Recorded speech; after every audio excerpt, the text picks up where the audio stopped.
আসসালামু আলাইকুম everyone, SEO part 15 আপনাদের সবাইকে ওয়েলকাম করছি। আমি রাসেল। আজকের এই পর্বে আমরা টেকনিক্যাল এসইও পার্টের খুবই গুরুত্বপূর্ণ দুইটা বিষয় জানবো। প্রথমটা হচ্ছে যখন আমরা কোনো সাইট নিয়ে কাজ করব তখন হচ্ছে আমাদেরকে একটা বিষয় দেখে নিতে হবে যে আমরা গত পর্বে কিন্তু টেকনিক্যাল এসইওর চেকলিস্টটা দেখেছিলাম। ওইখানে দেখেছিলাম যে robot.txt নামে একটা ফাইল থাকে, ওইটা আমাদের ওয়েবসাইটে আছে কিনা ওইটা একটু চেক করে নিতে হবে। তো কোন একটা ওয়েবসাইট যখন আমরা হাতে নিব কাজ করার জন্য, তখন এটা দেখে নেওয়ার জন্য সাইট ম্যাপকে যেভাবে আমরা দেখেছি ঠিক এইভাবে দেখতে পারবো। আমরা .com এর পরে এখানে স্ল্যাশ দিব, দেন হচ্ছে robots.txt লিখে আমরা সার্চ করব। সার্চ করার পর এই যে দেখেন এখানে আমাদের txt ফাইল আছে কিনা এটা বোঝার জন্য দেখতে হবে যে সাইট ম্যাপটা আমাদের এখানে ইনক্লুড করা আছে কিনা। যদি না থাকে তাহলে লিখতে হবে এখানে যে আপনার যে সাইট ম্যাপটা আছে সাইট ম্যাপের লিঙ্কটা, যেমন আমি সাইট ম্যাপের লিঙ্কটা আনি, sitemap.xml এই যে লিঙ্কটা আছে এই লিঙ্কটাকে এখানে নিয়ে আসতে হবে। ঠিক আছে, তো আমার এখানে লিঙ্কটা আছে। তো এটা অ্যাড করার জন্য যেটা করতে হবে সেটা হচ্ছে আমরা আমাদের ড্যাশবোর্ডে চলে যাব। ড্যাশবোর্ডে যাওয়ার পর এখান থেকে আমরা এসইওর যে পার্টটা আছে এখান থেকে টুলে যাব, ইউজ এসইও টুলসে ক্লিক করব।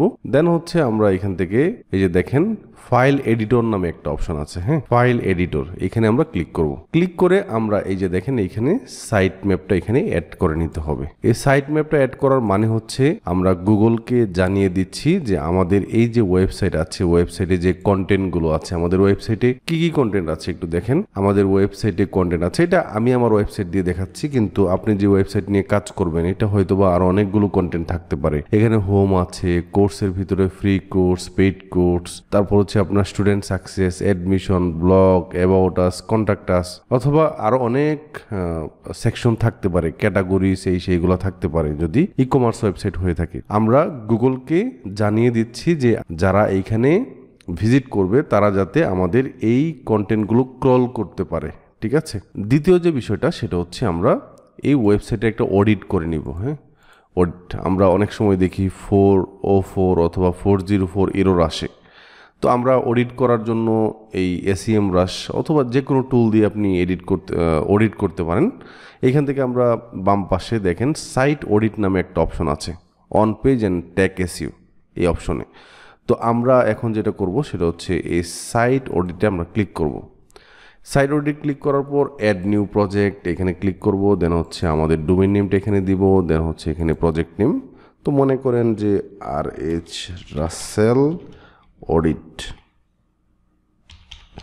লিখে আমরা ক্রিয়েট প্রজেক্টে ক্লিক করব। আচ্ছা, তারপর এখানে দেখতে পাচ্ছেন লিমিট অফ চেক পেজেস, এখানে আমাদের 100টা পেজ পার অডিটে সে করবে। ক্রল সোর্স হচ্ছে ওয়েবসাইট, দেন হচ্ছে স্টার্ট সাইট অডিট এখানে ক্লিক করব। আমরা এখানে আমাদের ওয়েবসাইটে দেখব যে 404 বা 404 ইরোর কয়টা পেজে আছে। হ্যাঁ, তো এখানে দেখতে পাচ্ছেন আমার অডিটটা শুরু হয়েছে। আমরা একটু সময় লাগবে আমাদের এখানে দেখেন পেজ ক্রলড অলরেডি 14টা হয়ে গেছে 100টার ভিতরে। সো আমরা একটু ওয়েট করব, এখানে 5-7 মিনিট 10 মিনিটও লাগতে পারে, বা আরও কম সময় লাগতে পারে, বা বড় ওয়েবসাইট হলে আরও বেশিও লাগতে পারে। আমরা দেখতে পাচ্ছি আমাদের অডিটটা হয়ে গেছে। তো এখান থেকে আমরা RH রাসেল অডিট এখানে আমরা ক্লিক করব। তারপর এখানে আমাদের যে ডেটাগুলো আছে এগুলো দেখতে পারবো ওয়েবসাইটের। তো ইরোর আছে 7টা, ইরোরসে আমরা ক্লিক করব। তো এখানে দেখেন ইরোর হচ্ছে 3টা এবং এর ভিতরে 4xx অথবা 400, আমি একটু আবারও ব্যাক করি, 4xx স্ট্যাটাস কোড অথবা 404 ইরোর্স, এই দুইটা নাম একই নাম। সো এটা এখানে 3টা পেজ আমরা দেখতে পাচ্ছি ইরোর আছে। সো পেজগুলো কি কি, এখানে আমরা 3 পেজেসে ক্লিক করব এবং এইখানে দেখেন হাউ টু স্টার্ট ফ্রিল্যান্সিং, এখানে দেখেন আমরা যদি ক্লিক করি অথবা এখান থেকে ব্যাক করি, দেন এটাকে আমরা কপি করব, কপি লিঙ্ক টেক্সট, দেন হচ্ছে এখানে আমরা পেস্ট করব, সার্চ করব। তো এখানে দেখেন this page doesn't seems to exist. Okay, তো এই যে পেজটা আছে এটা কোন জায়গাতে আছে আমি একটু দেখাই আবারও। এখানে দেখেন আমাদের একটা ব্লগ আছে, এই ব্লগটাতে ক্লিক করব। দেন হচ্ছে আমরা এখানে কিভাবে ফ্রিল্যান্সিং শুরু করবেন এখানে ক্লিক করি। এই পেজে ভিজিট করার পর এখানে একটা লিঙ্ক হয় দেখেন। তো তারা বলছে যে এখানে এই লিঙ্কটা এরকম ছিল আগে, কিন্তু এখন হচ্ছে এটা। সো কেউ যদি এই লিঙ্কে ক্লিক করে তাহলে যাতে এই লিঙ্কে আসতে পারে এটাকে আমরা রিডাইরেক্ট করে দিব, হ্যাঁ, যাতে এই লিঙ্কে ক্লিক করলেও এখানে আসতে পারে। সো এখন আমরা একটু আপনাদেরকে সরাসরি দেখাই কিভাবে এটা হয়।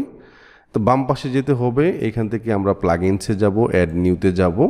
একটা প্লাগইনসের মাধ্যমে এটা মূলত করব যদি ওয়ার্ডপ্রেস সাইট হয়। আর যদি অন্য কোনো সিস্টেমে সাইটটা পরিচালিত হয়, যেমন কোডিং হতে পারে, হ্যাঁ, অথবা অন্য কোনো সিএমএস, শপিফাই হতে পারে, বা অন্য কোনো সিএমএসের মাধ্যমে আপনার ওয়েবসাইটটা রানিং আছে, তো আপনি যদি ওয়ার্ডপ্রেসে করে থাকেন তাহলে এইভাবে করতে পারবেন। আর যদি ওয়ার্ডপ্রেস না হয়ে থাকে তাহলে আপনি সাইট অডিট করার পর তো দেখবেন যে কয়টা লিঙ্ক এরকম ইরর আছে।